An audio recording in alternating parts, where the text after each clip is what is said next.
Hello student, welcome to our channel total schooling. तो जैसा कि लास्ट वीडियो में हमने एक्सरसाइज 4.2 कंप्लीट कर लिया था बेसिक ज्योमेट्रिकल आइडियाज़ की। उसमें हमने कर्व के बारे में पढ़ा था, फिर हमने क्या पढ़ा था, वर्टिसेस क्या होते हैं, साइड्स क्या होता है, what is polygon, what is open curve, what is closed curve. तो आज हम जो है वो एक्सरसाइज 4.3 करने वाले हैं। पहले हम एक्सरसाइज 4.3 के इंट्रोडक्शन के बारे में जानेंगे कि इस चैप्टर में हमें किन किन चीज़ों के बारे में पढ़ना है। चलिए तो हम स्टार्ट करते हैं एक्सरसाइज 4.3। इसमें हमें सिर्फ एक ही चीज़ के बारे में पढ़ना है, एंगल। बहुत ही छोटा एक्सरसाइज है, सिर्फ आपको समझना है व्हाट इज एंगल। तो एंगल क्या होता है, जब दो रे किसी एक पॉइंट पे मिल जाए। जब भी कोई दो रे का मतलब समझ गए ना, एक यहां इस पॉइंट से स्टार्ट किया और एक ही डायरेक्शन में चलता जा रहा है, एंडलेसली चलता गया, इसका अंत नहीं है। तो दो रे को जब आप एक पॉइंट पे मिला दो तो इसको हम क्या बोलते हैं, एंगल बोलते हैं। ठीक है, ये जो अंदर वाला पार्ट है इसको हम क्या बोलते हैं, एंगल। और डिनोट कैसे करेंगे, मान लो ये ए है, ये है आपका ए और ये है बी। तो इसको हम लिखते कैसे हैं, एंगल ए ओ बी। ये जो साइन है ये है एंगल का साइन। बच्चों जब भी ये वाला पार्ट आपको दिखे तो समझ जाना एंगल रिप्रेजेंट कर रहे हैं। तो ये एंगल। और ए ओ बी कैसे लिखा, ए ओ बी। आपको एक ट्रिक्स बताता हूं लिखने का। जो जहां पे दोनों रे मिलेगा ना, उस पॉइंट को सेंटर में रखना है और बाकी दो पॉइंट को इसके ईदर साइड पे रख देना है। तो ओ पे दोनों मिल रहा है तो ओ को हमने सेंटर में रख दिया और ए को एक साइड पे, बी को दूसरे साइड पे। इसको हम और कैसे लिख सकते हैं, एंगल बी ओ ए, ऐसे भी लिखा जा सकता है। जहां पे मिला है उसे रख दिया सेंटर में, एक साइड पे बी और दूसरे साइड पे ए रख दिया। जैसे अगर मान लो ये दो रे है, यहां पे ओ पॉइंट पे मिल रहे हैं, ये सी है, ये डी है। हमें इस एंगल को लिखना है तो कैसे लिखेंगे, ऐसे साइन बनाया, जहां पे दोनों लाइन मिल रहे हैं, जहां पे दोनों रे मिल रहा है उसको हमने रख दिया सेंटर में, एक पॉइंट को एक साइड पे, दूसरे पॉइंट को दूसरे साइड पे। तो ये हो गया angle c o d. Centre में पता चल गया किसे रखना है, जहां पे दोनों रे मीट कर रहे हैं। ठीक है, अब जैसे मान लो ये है ए ओ बी सी। ठीक है, अब यहां पे ये दोनों, एक ये लाइन मिल रहा है, एक ये लाइन मिल रहा है, ये एक रे है, ये भी एक रे है, ऐसे भी एक रे है। ठीक है, तो अब यहां पे देखो, यहां पे बहुत सारे एंगल दिख रहे होंगे आपको। एक ये भी एंगल दिख रहा है, एक ये भी एंगल दिख रहा है, ये पूरा भी एंगल दिख रहा है। तो अगर मैं इस एंगल को रिप्रेजेंट करूं तो कैसे करूंगा, एंगल सी ओ को बीच में और ए इधर। अगर ये ट्रिपल टिक वाले एंगल को रिप्रेजेंट करना है तो हम कैसे करेंगे, एंगल सी ओ सेंटर में और बी इधर। क्योंकि जब इसे रिप्रेजेंट करना है तो ओ, ये देखो ये लाइन और ये लाइन कहां पे मिल रहा है, ओ पे, तो ओ आएगा सेंटर में और सी एक साइड पे, बी दूसरे साइड पे। या इसी को और कैसे लिख सकते हैं, एंगल बी ओ सी। ओ को रख दिया सेंटर में, बी को इस साइड, सी को इस साइड। इसको हम और कैसे लिख सकते हैं, एंगल ए ओ सी। ओ को सेंटर में, ए को लेफ्ट, सी को राइट। तो आप ये जो डबल टिक है इसको ये लिखो या ये लिखो, गलत नहीं आएगा कभी भी आंसर। ठीक है, आप दोनों में से जो मर्जी लिख सकते हो, ये दोनों में से भी आप जो मर्जी लिख सकते हो। तो ये सब क्या है, आपके एंगल है। आपको पता चल गया एंगल कैसे रिप्रेजेंट करना है। ठीक है, जैसे अगर मान लो आपको तीन रे दिख रहे हैं, यहां पे तीनों रे कहां पे मिल रहा है, ओ पे। तो यहां देखो ये नाम है ए, ये है बी, ये है सी। तो यहां कौन कौन से एंगल दिख रहे हैं आपको, तो एक एंगल दिख रहा होगा ये वाला, दो रे जहां मिल जाए वो एंगल बन जाएगा। एक ये वाला एंगल भी दिख रहा होगा और एक हम AO और OC, AO और OC लाइन भी मिल रहा है, तो ये पूरा एक बड़े वाला एंगल भी दिख रहा होगा। कौन कौन सा एंगल दिख रहा है, एक तो हम लिख सकते हैं एंगल AOC, AO और OC, O पे मिल गया तो AOC। और कौन सा एंगल दिख रहा है, AOB, AOB एंगल दिख रहा है। और कौन सा एंगल दिख रहा है, BOC। और कौन सा एंगल दिख रहा है, एक BOC एंगल दिख रहा है। ठीक है, AOB, BOC, AOC। जहां दो रे मिल जाए तो आप उसको हम एंगल, AOB को हम एंगल BOA भी लिख सकते हैं। तो जो भी सेंटर वाला पॉइंट होता है उसको हम इधर रख देंगे जहां पे मिल रहा है, और बाकी दो पॉइंट्स को ना इधर साइड पे लिख दोगे। ठीक है, नेक्स्ट पॉइंट इसमें हमें क्या सीखना है, एक ये रे है, ये रे है, दो रे आपस में मिल गया, एंगल बना दिया है, ओ पॉइंट है, ए है, बी है। अब इसके ना अंदर में एक पॉइंट है, इस पॉइंट का नाम सी ले लेते हैं, ये एक पॉइंट है सी। इस सी पॉइंट को, जो अंदर में पॉइंट होता है, उसको हम बोलते हैं इट इज इन इंटीरियर। ये किसमें? इंटीरियर में। तो आपको बोलेगा कि एक एंगल के इंटीरियर में एक पॉइंट रिप्रेजेंट करो। तो हमने एक एंगल बना लिया, एंगल बनाना सबको पता चल गया, और उसके ना अंदर एक पॉइंट रख देंगे, उसको हम बोलते हैं इंटीरियर।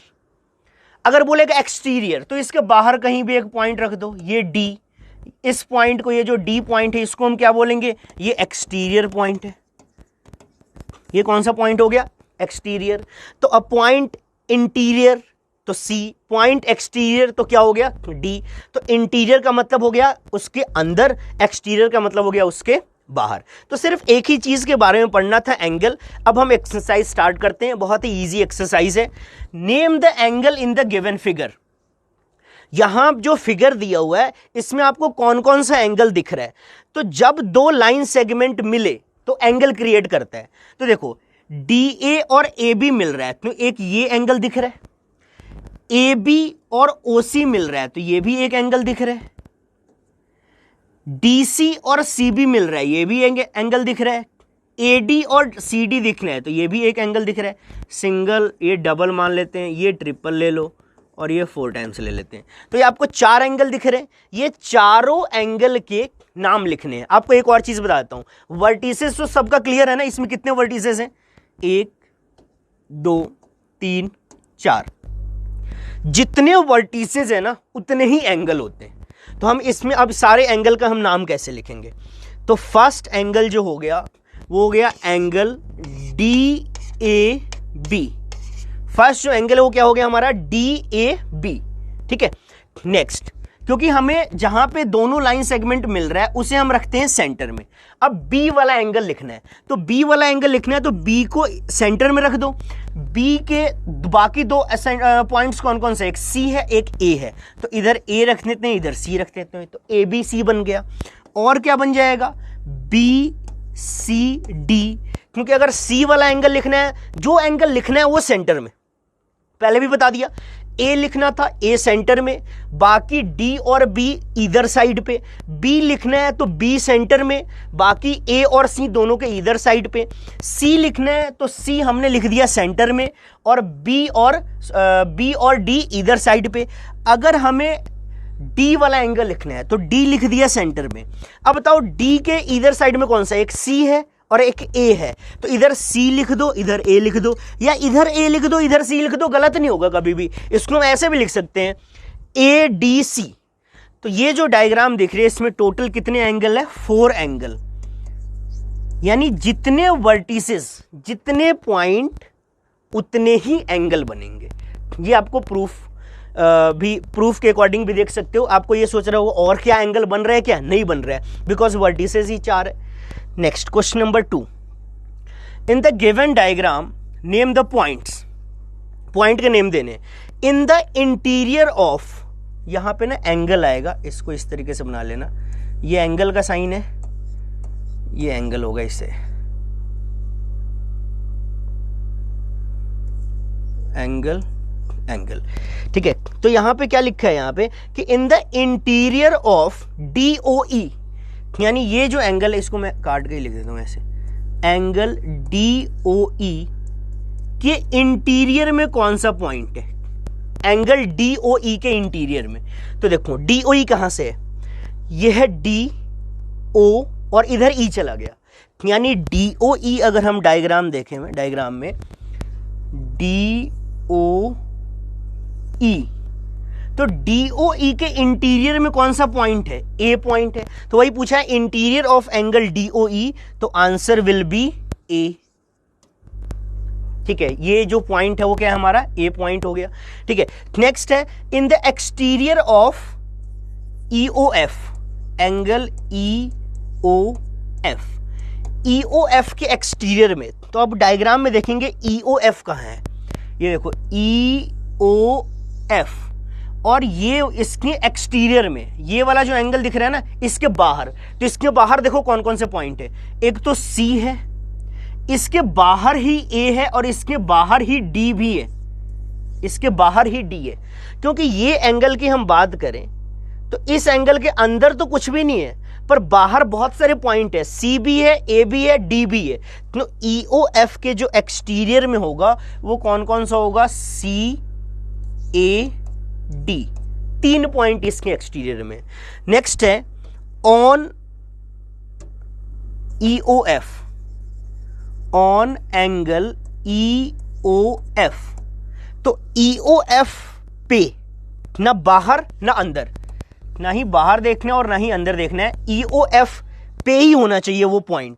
देखेंगे EOF कहां से, EOF ये जो मैंने ब्लैक किया हुआ है, ठीक है। अब EOF पे देखेंगे कौन कौन सा पॉइंट है। एक पॉइंट E है, ये भी एक पॉइंट है B, एक पॉइंट O है, और एक पॉइंट F है। तो कौन कौन सा पॉइंट है हमारे पास EOF पे। EOF पे पॉइंट है E, उसी एंगल पे पॉइंट है B, उसी पे है O, और उसी पे है F। ये चारों ही पॉइंट EOF पे ही है, ठीक है। तो ये इसके तीनों के आंसर हो गए। चलिए, तो हमारा question number 3, draw rough diagram of 2 angle. 2 angle बनाने हैं, ठीक है, 1 पॉइंट इन कॉमन। अब देखो फर्स्ट क्वेश्चन कर रहे हैं, 2 एंगल होना चाहिए जिसका एक पॉइंट कॉमन है। तो देखो कैसे बनेगा, ऐसे बना देते हैं। ये पॉइंट ले लेते हैं O, ये ले लेते हैं A, ये B और ये C। अब देखो एक एंगल दिख रहा है COB, और एक एंगल दिख रहा है COA, और एक एंगल दिख रहा है हमारा, एक सेकेंड, यहां पे 2 पॉइंट हमारा कॉमन आ गया। हमें एक ही पॉइंट कॉमन देखना है, हमें लिखना है 1 पॉइंट इन कॉमन। तो इसको हम इस तरीके से बना लेते हैं, एक एंगल ऐसे बना लिया और एक एंगल हम इस तरीके से बना देते हैं। अब देखो एक एंगल, ये वाला पॉइंट O ले लेते हैं, ये है AOB, ये ले लेते हैं COD। तो AOB एंगल AOB, और सेकंड जो है वो है एंगल COD। ये दोनों में देखा जाए तो एक जो O है वो O क्या है, कॉमन है। मतलब 1 पॉइंट इज कॉमन। इसमें जो एक पॉइंट है ये क्या है, हमारा कॉमन है। तो this is 2 angle with 1 common point. Second B, 2 points in common. तो अभी जो पहले डायग्राम बनाया था वो वही था, 2 पॉइंट कॉमन होने चाहिए। तो ऐसे डायग्राम बना देते हैं, O A B C। अब इस एंगल को आप क्या नाम दोगे, तो आप बोलोगे एंगल AOC। O को जहां सेंटर, जहां पे मिल रहा है वो बीच में रखते हैं, ठीक है। ये वाले एंगल को हम क्या नाम देंगे, तो आप बोलोगे एंगल COB। अब देखना ये दोनों में कौन कौन सा पॉइंट कॉमन है, OCCO। तो जो CO है वो 2 पॉइंट क्या है, कॉमन है, और यहां यही लिखा था 2 पॉइंट्स इन कॉमन। तो angle AOC and angle COB में कितने पॉइंट्स कॉमन है, 2 पॉइंट्स कॉमन। वो कौन कौन सा पॉइंट है, C एंड O। ऐसे लिखने को बोला नहीं है, सिंपल डायग्राम ही बनाना है हमें, ठीक है। Third, 3 points in common. अब थर्ड में हमें 3 पॉइंट कॉमन देखने, तो 3 पॉइंट कॉमन हम बना लेते हैं ऐसे। एक ये बनाया, ठीक है, AOBC।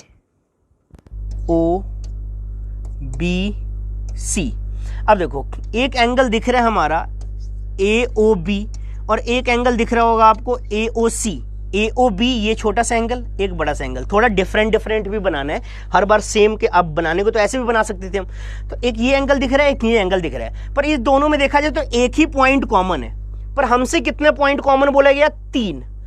तो आप क्या करो, ये जो कॉमन साइड है ना, इसमें 2 और पॉइंट लिख देते हैं। एक लिख लिया B और एक लिख लेते हैं C, ठीक है। तो अब जो AOB और AOC पे 2 कॉमन पॉइंट आपको, सॉरी 3 कॉमन पॉइंट दिख गए। ओ तो हमारा पहले से 4 हो गए टोटल, हमारे हमें 3 ही बनाना है, तो 2 ही रखना बस। हम सिर्फ 2 ही रखेंगे यहां पे।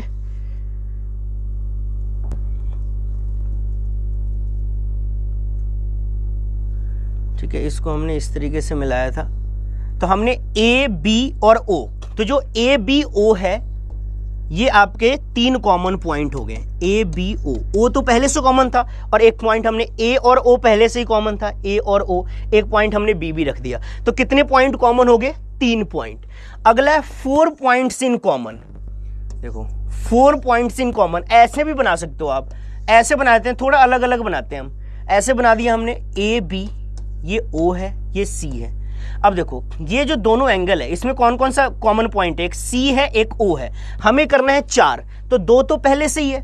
अब 2 पहले से ही है तो यहीं पे एक लिख लेते हैं, एक और 3 हो गया, एक 4 हो गया, इसको हम नाम देते हैं डी, इसका नाम दे देते हैं ई। तो देखो सी डी ई ओ इस एंगल में भी होगा, सी डी ई ओ इस एंगल में भी होगा। 1 रे इन कॉमन। अब ई पॉइंट, ई में 1 रे इन कॉमन, तो 2 रे से एक एंगल बनता है, ए ओ बी, पर एक रे कॉमन होना चाहिए, ठीक है, और 2 एंगल बनाने, तो ऐसे बना दो, ये ले लेते हैं हम सी। तो देखो एक एंगल ए ओ सी है और एक एंगल सी ओ बी है, दोनों में जो रे ओ सी है ये क्या है? कॉमन है, ये कॉमन आर्म भी बोलते हैं इसको, कॉमन आर्म ऑफ 2 एंगल, ठीक है। तो आई होप ये चीज आपका क्लियर हो गया होगा। तो ये था हमारा एक्सरसाइज 4.3। तो आई होप आपको वीडियो अच्छा लगा हो। लाइक करो, शेयर करो, कमेंट करो, जो ना समझ में आए आप कमेंट बॉक्स में लिख के पूछ सकते हो। चलिए हम नेक्स्ट वीडियो में मिलते हैं, तब तक bye bye, thank you, take care.